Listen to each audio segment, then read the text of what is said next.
Орой мэндийг хүргээ үзэгчтэй 30 баг 30 өдөр нэвтрүүлэг та бүхэнд хүрэхэд бэлэн боллоо. Нэвтрүүлгийн Platinum ивент тэтгэгч сайн сайхныг санхүүжүүлэн голомт баг студид хөтлөгч хулан тайлбарлагч тулах нэм баяр нар ажиллаж байна. Орой мэндийг хүргээ. За орой мэнд хүргээ.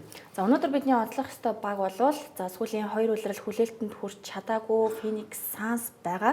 За уламжлалч ёсоор энэ багийн өнгөрсөн улирлын амжилтаас нь нэвтрүүлгээ эхлүүлцгээе. За 2 улирлын өмнө 49-33 өгсөн амжилттай байсан болвол ямар ч тач хожигдлын хувьд бол дорцсон 36-46 болсон байна. За тоглооны үзэгдэл дээр 10-т бичигдэж байна. Хамгаалтаараа 30 багаас 28-т буюу сүүлээсээ 2-т бичигдэж байна. Net рейтингээрээ 23-т байна. Тоглолтын хурдаараа мөн сүүлээсээ 5-т бичигдэж байна. Их гурвалтай цалиндаа одоо зөвхөн багийн цалингийн цэс ихэд л 230 орчим сая доллар зарцуулаад за дээр нь одоо second apron буюу 2 дугаар цалингийн зэрэгдлийг бүр 20-30 саяар давуулсан. Тэгээ маш өндөр хэмжээний татвар төлж байгаа ийм баг 36 хожил аавна гэдэг бол бүр дэндүү хангалтгүй. Маш муу гэж хэлж болох үс юм үлрэлийн харахгүй болсон л. Үнэхээр одоо мэдгүй лигт өнгөрсөн жилийн 30 багаас хамгийн хүлээлтэнд хүрээгүй баг гэвэл Phoenix-ийг л нэрлэх баг. Тий. Тэгээд Chicago Bulls-с баг хожил авсан байна. Хамаагүй илүү их цалин зарцуулчаад их хүлээлттэйгээр үлрэлийг эхлүүлчихэд тэгээд уран том нэр л аваадсан. Тэгээд бод байдал дээр зөвхөн нэр хожил авчирдггүй маа гэдгийг бас харуулсан. Сүүлийн хэдэн жилд болж байгаа бас нэг баст багуудын нэг л боллоо доо. За лигийг 500 гаруй тоглогчдтой гэж үзэх юм бол эхний 10-т нь бичигдэж байгаа тоглогчийн 3-т нь энэ багийн их гурвлыг бүрдүүлж байгаа. За хамгийн ихэнд Booker-с эхэлцгээе. Өнгөрсөн улирал 75 тоглолтод Booker-ийн хувьд оролцжээ. За 25.6 хоног дундчилсан байна. Дамжуулалт нь 7.1. Тэгээд Booker-ыг холбон тоглогчоор бараг ашиглаад байсан. Энэ багийн нэг асуудал ер нь холбон тоглогчийн байрал болцоод байсан. Одоо нэг ийм статистик үзүүлэлт байгаа. За улирлыг яг 50 Jones-тэй эхлүүлсэн.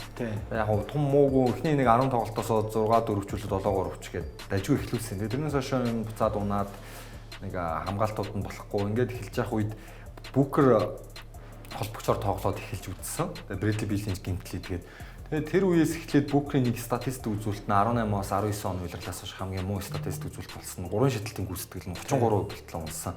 Тэгэхээр нөгөө бөмбөггүй тоглоод илүү өөрийгөө сулж иддэг байсан тоглогч маань өөрөө холбогчийн ажлыг гүйцэтгээд илүү бөмбөгтэй тоглоод эхлэхээр нөгөө сул шидэх боломжууд нь төдийлөн бүрдэхгүй илүү хамгаалагчтай хүнд байдлаас шидэлтүүдийг гүйцэтгээд ингээд шидэлтийн гүйцэтгэл унтсан. За түүнээс яг шидэлтийн чадвар нь бол муудна гэж байхгүй шүү дээ одоо яг Booker-ийн үед.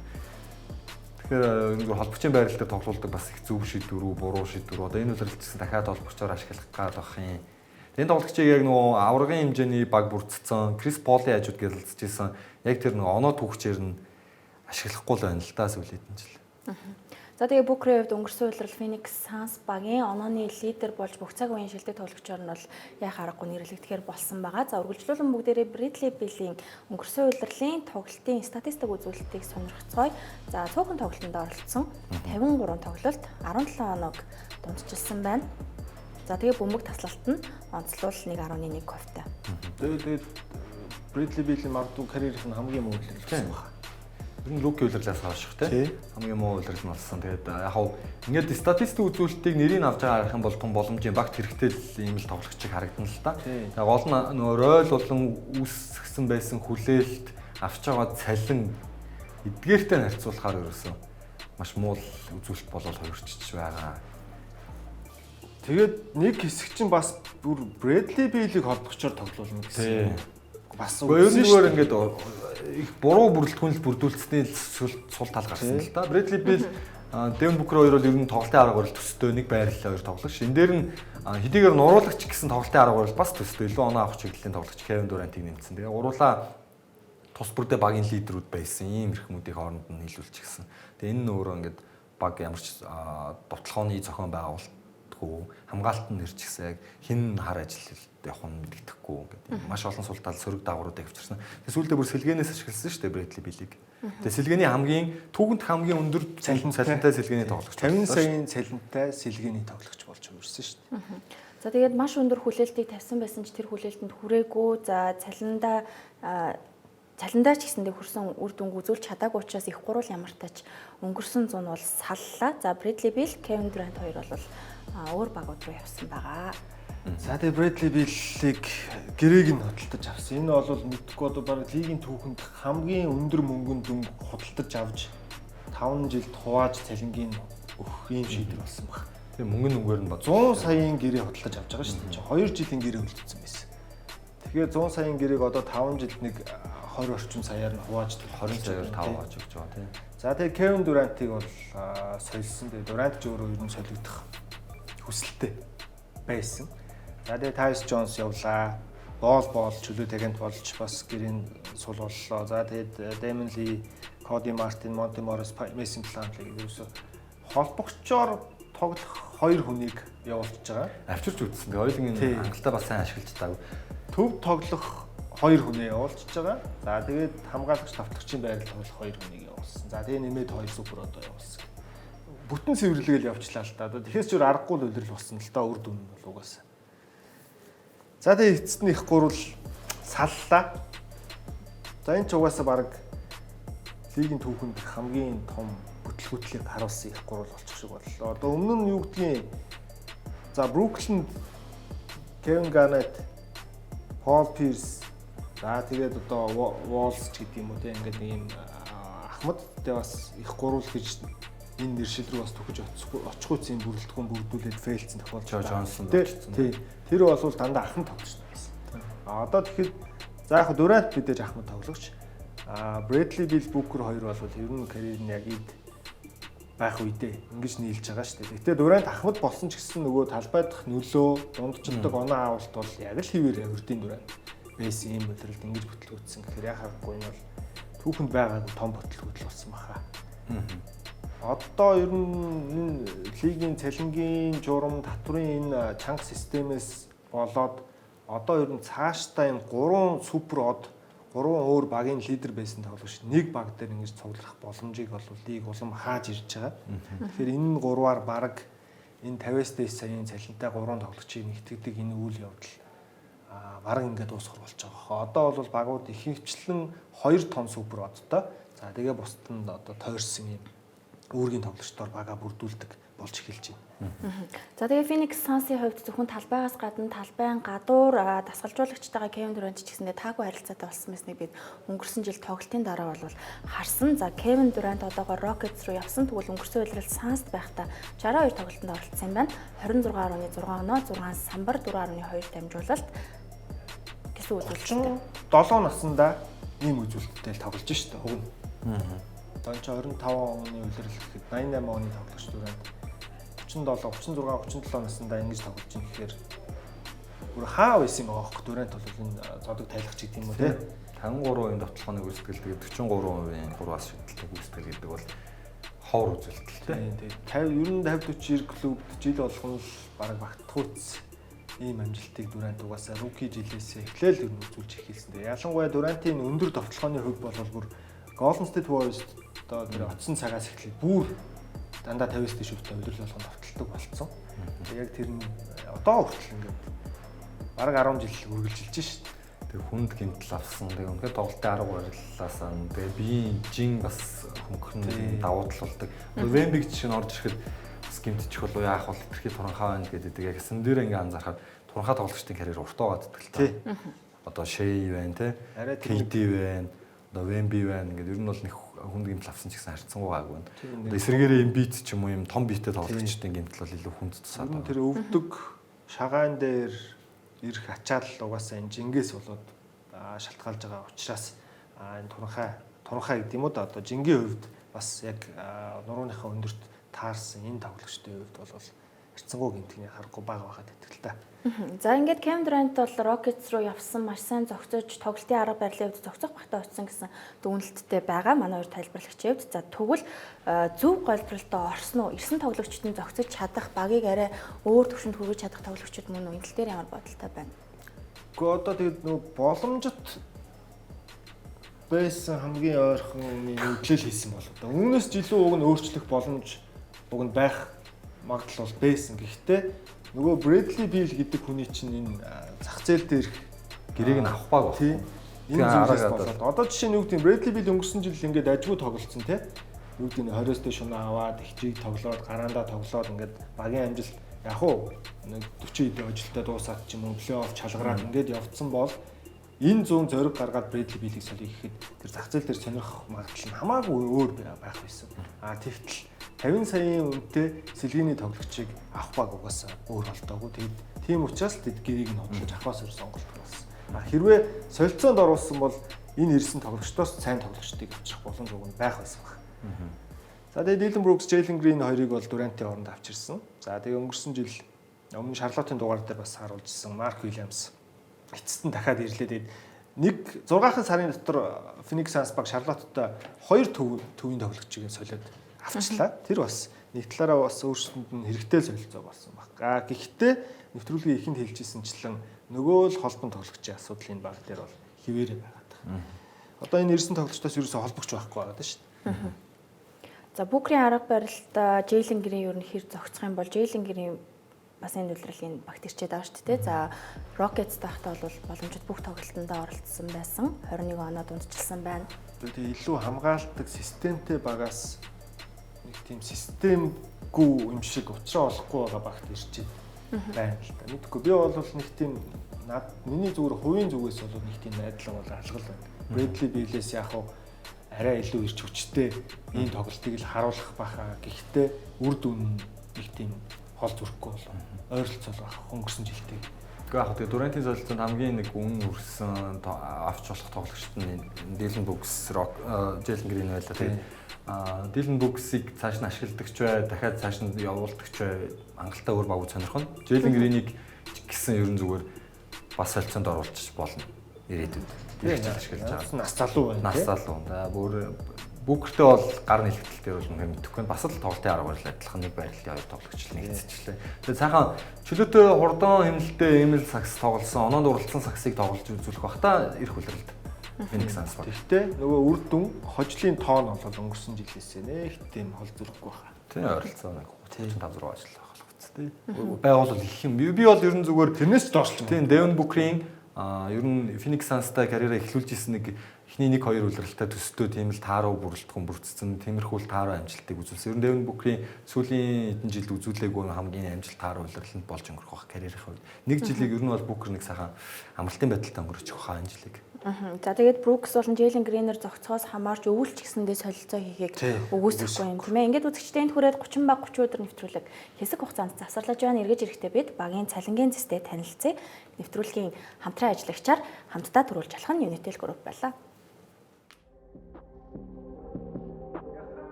Эргэн тавтай майрал үзэгчтэй 30 баг 30 өдөр нэвтрүүлэг Phoenix Suns-ыг онцлон дугаараа та бүхэнд хүргэж байна. За энэ багийг илүү өөрчлөх боломж байсан уу гэдэг асуултын хариултыг энэ хэсэгтээ хайцгаая. За багийн цалингийн зэстэй танилцах юм бол 200 сая долларыг бол аль хэдийнэ давсан байна.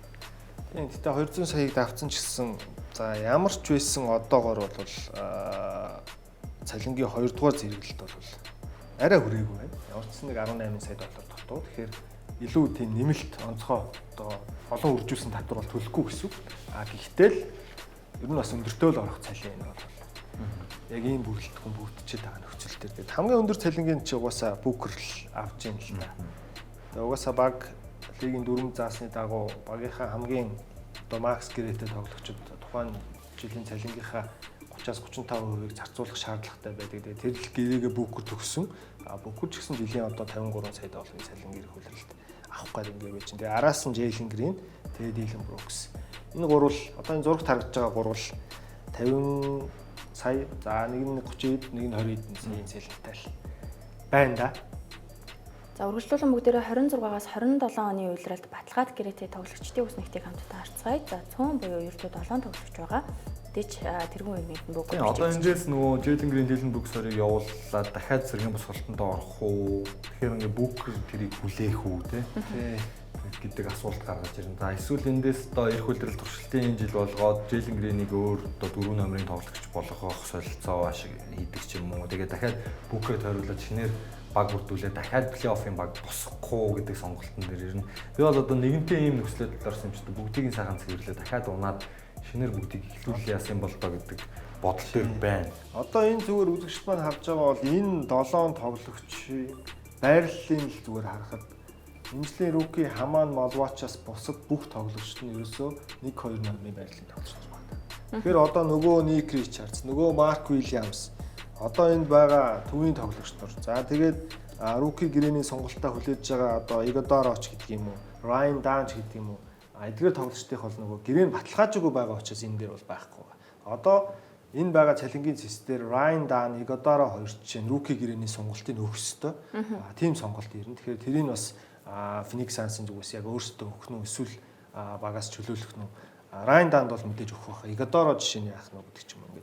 Ингээ харахаар ерөөсөө төвийн тоглогчгүй л болохгүй. Төвийн тоглогчгүй ч Игодород өгж л таарна л та. Тэгээд угаасаа хямдхан гэрээ руки гэрээ байгаа учраас ер нь бол яг өгж таарах байх. Тэгээд одоо зүгээр ингээд багуудын одоо second apron гарснаас хойш ялангуяа ингээд их гурвлыг бүрдүүлэх ер нь бүтлгүүтэд байгаа. Энэ үед одоо Booker дээр дахиад ер нь бас ингээд Durant ч юм уу Bill шиг ингээд одууд нэгдэх хүсэл ер нь багасчлаа. Маш том эрсдэлтэй болчихлоо шүү дээ.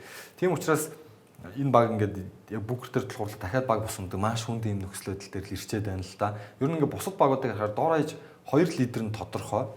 Ja Morant, Jaren Jackson Jr. ч гэдэг юм уу те. Эсвэл J-Dub, Shea ч гэдэг юм. Яг ингээд заавал хамтдаа тохирхон тодорхой тэгээд нас залуу ирээдүйн тодорхой ийм 2-3 тоглогч байж иж тэр баг тойрсон шинэ бүрэлдэхүүн бүрдүүлж болоод байгаа. Тэгэхээр Phoenix болохоор Devin Booker-ээс өөрөөр яг багийн ирээдүйн гээд нэрлээд баг л тоглогч байхгүй болохоор маш хүнд нөхцөл байдалд орчоол байна л да Phoenix Suns. Одоо тэгээд дээр нь сая тулаагийн хэлсэнчлэн нөгөө чөлөө тагентаас ч гэсэн одоо магадгүй энэ саяны 26-27 оны цалин дээр цөөхөн тоглогч байгаа. Энэ дээр чөлөө тагентаас од хэмжээний тоглогч авчиг гэхэд ч бас нөхцөл байдлаас хэцүүлтэй.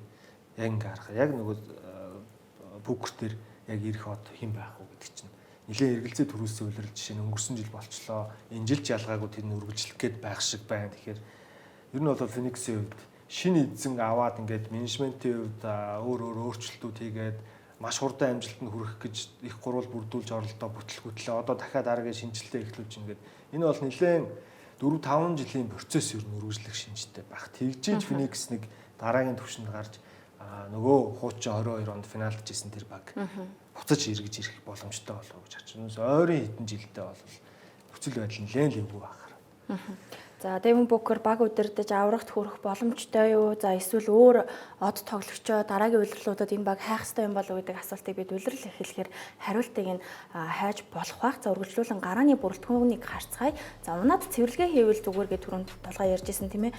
За яг энэ бүрэлдэхүүн гэхдээ уныг гэхээр бас унах боломжгүй. Боломжтой шүү дээ. Боломжтой юу? Надаа ингээд бас зохицолгоо харагдахгүй байна л да. Одоо тэр Mark Williams-ыг хэн тоглуулах юм?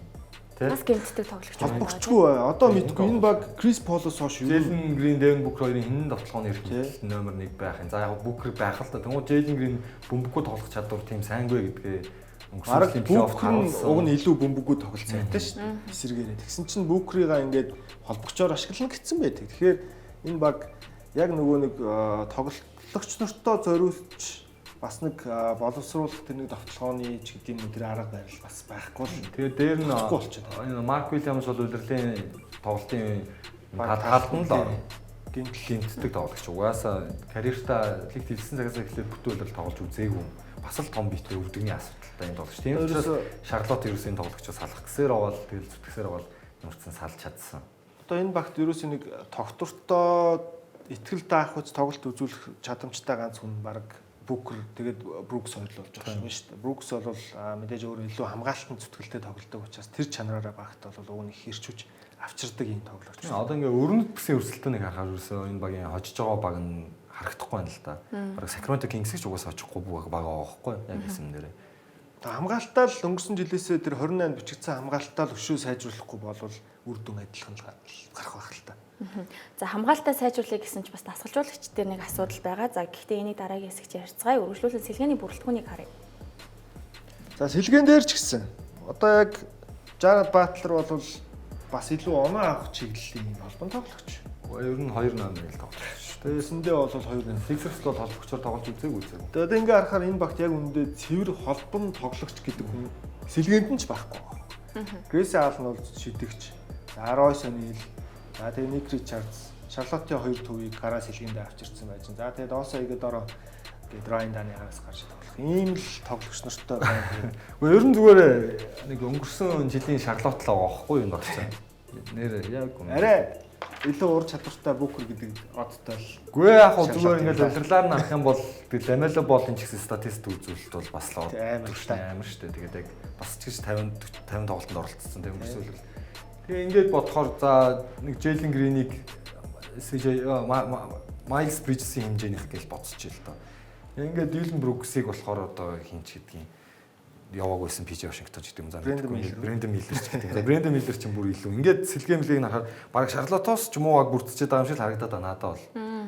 Тэгэхээр Charlotte ч одоо тийм бүрэлдэхүүнтэй мөртлөө өрсөлдөөн арай бага байдаг. Тэгээ цөөхөн ажил байгуулчихад плей-оффт орчдөг. Дорн бүст плей-оффт орч чадахгүй шүү дээ. Тэгэхээр ч одоо 48 ажил байгуулад плей-инд тоглодог. Өрнөд бүст Phoenix Suns баг ерөөсөө 25-аас 30 ажил байгуулах гэдэг байгаа байхгүй юм харж байгаа. Дээр нь бас энэ үйлрлийн багуудын өрөндийн өрсөлдөөн өшөөл илүү чангарчаад байна л та. Өмнөх жил нэг жоохон таарав гэжсэн зарим багууд нь ингээд өшөө өрсөлдөөнд нэмэгдээд ороод ирчихэж байгаа учраас өөрчлөлт хийсэн мөртлөө тэр өөрчлөлтөнд яг бодиттой үр дүнг авчрах үс өөрчлөлт биш байгаа учраас зөвхөн гэрээнүүдээс л цухтаасан шүү дээ. Муу гэрээнүүдээс салсан. Санхүүгийн талаас ямар ч нэг өөрчлөлт хийчихэж байгаа л гэсэн үг юм баг. Үндсэндээ бол. За аврагын туршлагатай дасгалжуулагч ямартайч явуулсан. За тэгээ шинэ дасгалжуулагчийг авчирсан байгаа. Энэ дасгалжуулагчийн хувьд ямар ур чадвартай юугаар онцгой дасгалжуулагч юм бол? Одоо дэлхийд сүүлийн үед нөгөө модонд орж байгаа туслах дасгалжуулагч, залуу тоглогч дасгалжуулагчдыг л ахлахаараа сонгож тавьж байгаа нэг жишээ л боллоо.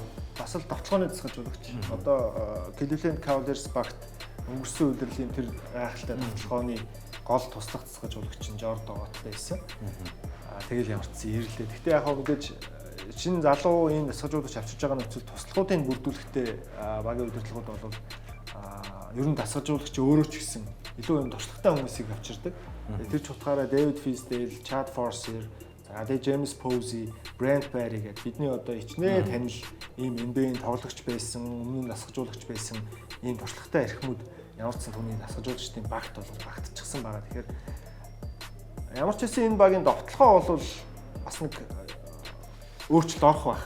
Гэхдээ Jordan Ott өөрөө илүү довтлооны дасгалжуулагч болохоор хамгийн гол нь одоо нэг эргэлзээд байгаа юм л хамгаалалт болчиход байна. Яг эрх хүлээлт түрүүн би нэвтрүүлгийнхэнд хэлчихсэн шүү дээ. Ер нь нэг сайхан оноонд уралдсан. Тэгээ нэг хувь тоглогчд нь 20 стэйшн авсан, урч чугны 2 хослол нь тийм л үлрэл болох байх. Тэгээ яг ялдаг сагсан мөг биш те. Гэтэ яг энэ дасгалжуулагчдын бүрэлдэхүүнийг харахад бол маш гоё ирээдүйтэй бүрэлдэхүүн харагдаж байна. Яг ойрын хэдэн жилдээ солиодох шаардлагагүй. Довтлооны үзүүлэлтээр Phoenix Suns-ийн хувьд 10-т бичигдчихсэн. За тэгвэл хамгаалтаараа 28-д бичигдчихсэн буюу хамгийн их анхаарах ёстой зүйл нь хамгаалалт гэсэн байна. Гэхдээ шинээр сонгосон дасгалжуулагч нь бол довтлооны мэргэжилтэй.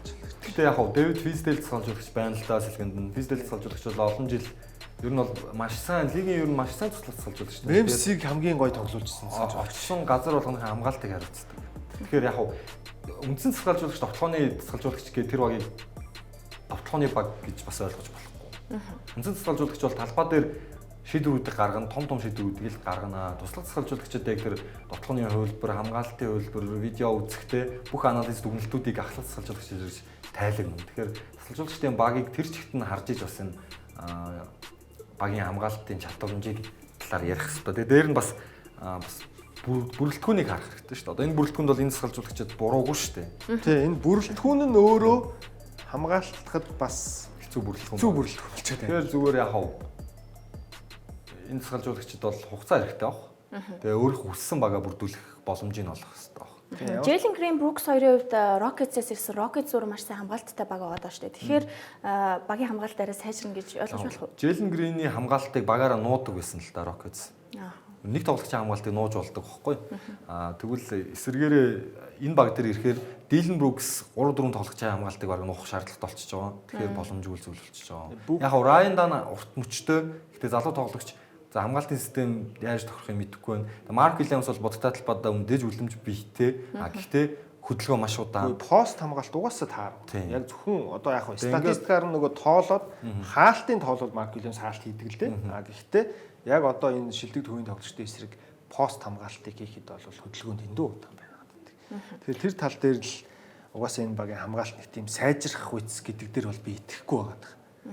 За ямар ч тач Phoenix Suns-ийн хувьд дүгнэлтээр бол муу гэрээнүүдээсээ салж чадсан. Гэхдээ баг бол сайжаагүй гэсэн дүгнэлттэй байгаа маань. Энэ багийн хувьд хэдэн ожилт хүрэх бол таамаггүй л.